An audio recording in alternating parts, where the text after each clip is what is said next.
So I've teased you long enough. Let's go ahead and actually save the trip using the repository. So in saving our data to the database, we're going to do a couple of things. We're going to first use the repository, and we just want to add a trip to the repository. This is going to add it to the underlying context, but isn't going to save it immediately. So add our new trip there, and then we're going to want to ask the repository to save all. And this can return a Boolean so that we can know that we're returning a successfully created once the database has been updated. One of the reasons we separate these calls is we may have a number of pieces of information that we're going to use from the repository and then mark it as saved. So I might be adding 3 trips, or I might be adding 1 trip and 4 stops and then saving all. Having it as an atomic operation is interesting, but it does involve more work to the database if you're making every call save every change directly to the database. I think this pattern gives us a little bit more flexibility. Of course, at this point, we haven't implemented these on the repository. I've only named them in our code. So let's use refactoring to go ahead and generate the method for both of these on our interface to the repository. So it likes it now, but we're going to need to go down to the repository class, and we'll see that we're getting an error, and that's because it's missing pieces of the interface. We can just ask it to implement the interface, and it will go ahead and add our 2 methods. Here is add trip, and then down here will be save all.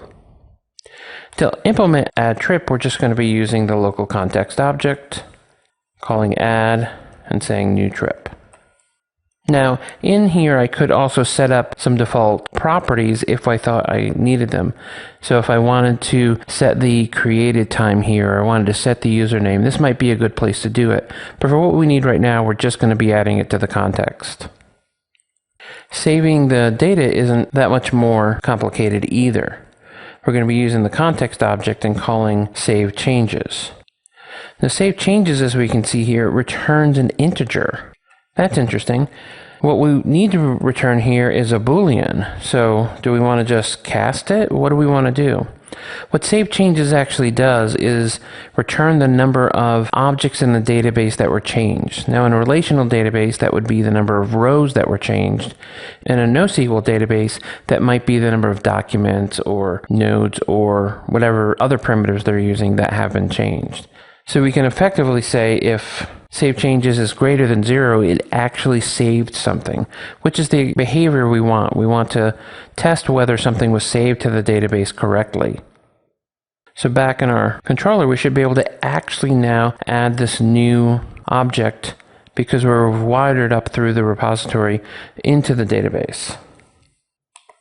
So let's go over to Postman. And there's our body to our post.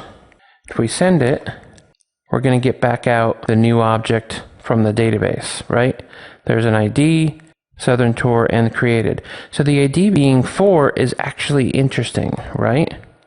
Because what's happening is this new trip is being added to the repository, but when we save it, the save operation is updating any database data back into our existing object.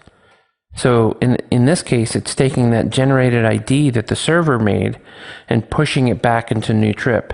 That's why when we map the result back to the return value of this post, it's the correct thing to do because what's returned here is actually the new trip, not the data they sent in, but the data that is a view model that represents the underlying entity in our data store.